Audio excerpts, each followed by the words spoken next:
because of the CNS arousal component of the psilocybin being what was going on. Well, okay, so this is the experience that these people were building their civilization around, and it was an experience of boundary, dissolution, tribal-mindedness, group sensuality, and group values. Well, as the African continent dried up and this pastoral lifestyle became more and more difficult to support, and the distance between water holes over centuries, we're talking now, grew greater, it became harder and harder to hold these mushroom ceremonies on time, to have this experience regularly, to keep it part of the society, and eventually it died out. And there was also another factor working here, which was as the climate dried, it became more and more important to find a way to preserve the mushrooms so that they could be used then at the regular ceremonies. Well, the preferred agent for preservation, I discovered in the Neolithic, was honey. Well, the only problem with that is that honey itself is a natural product subject to fermentation. So as the mushrooms got scarcer and the climate drier, and there were more and more preserved mushrooms in honey, and then fewer and fewer preserved mushrooms in more and more honey, you got a slow switch over to a mead cult, an alcohol cult.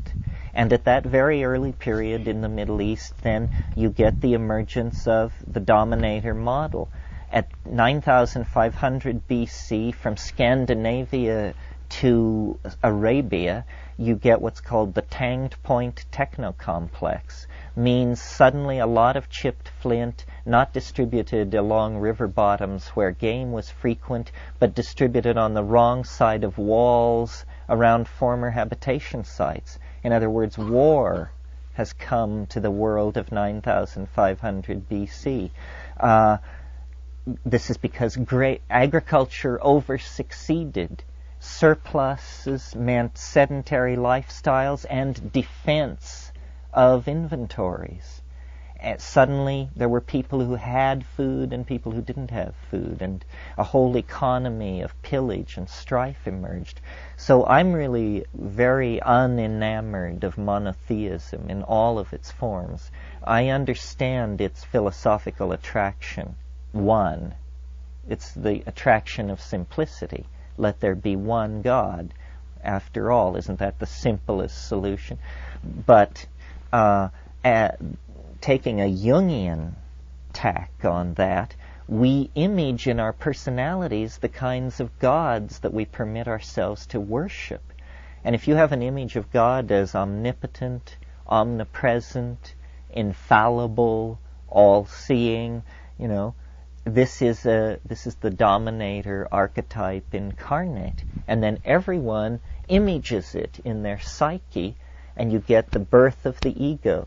This thing, it's like a tumor that forms in the personality in the absence of psilocybin.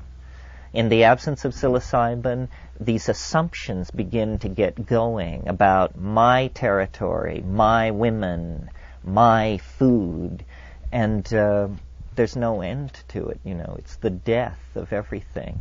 So this long strain of dominator culture that comes out of the Middle East gets unfortunately reinforced, whether serendipitously or by design is not clear, by the choice of a phonetic alphabet to put down these early Middle Eastern languages. You see, phonetic alphabet gives tremendous permission for abstraction, because what is symbolized is not a little picture, not the thing, but the sound of the name of the thing. So you're 3 steps removed. It isn't enough that you communicate in symbols. Here you don't communicate in symbols. You communicate in a still one stage further removed thing. So, cultural styles are, I believe, drug-based, based on very old relationships with intoxicants. And it basically divides along 2 lines. The soporific, these things which loosen social strictures and give permission to express the dominator model, and then these other more nebulous, visionary kinds of things. So it's a suppression versus enhancement thing. This might be a good point to make the point, since there's so much talk about drugs in today's world,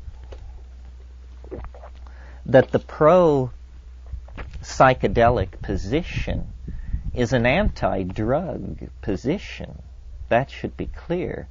Because the way I think of drugs and what is objectionable about them is by analyzing cause and effect.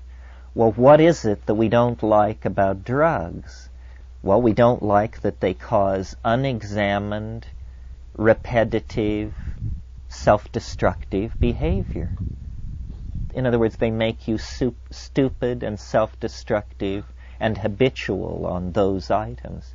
Well, this is precisely the kind of behavior patterning that psychedelics break up and destroy.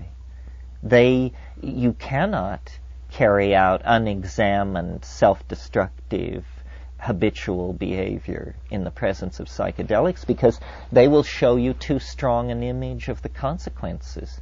You know, these amazing statistics that were reported with curing alcoholism with LSD before they made LSD illegal, where they would give chronic alcoholics one 500 gamma LSD trip with a sitter, and something like 60% of these people were going dry and sticking with it.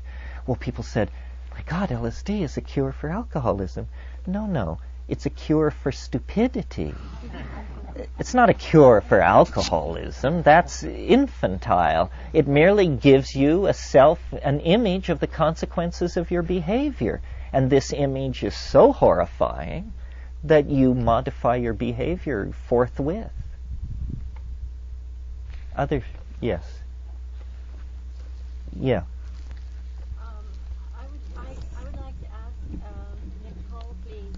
I wasn't clear, and I would be very interested in when you experienced, for example, the ayahuasca with the people. Was this with women or was this with men? It was with a mixed group. Was it a mixed group? Yes. Was there ever a time when it was just with women? And No. would there have been No. They don't think about it that way. People just go. People. Yes.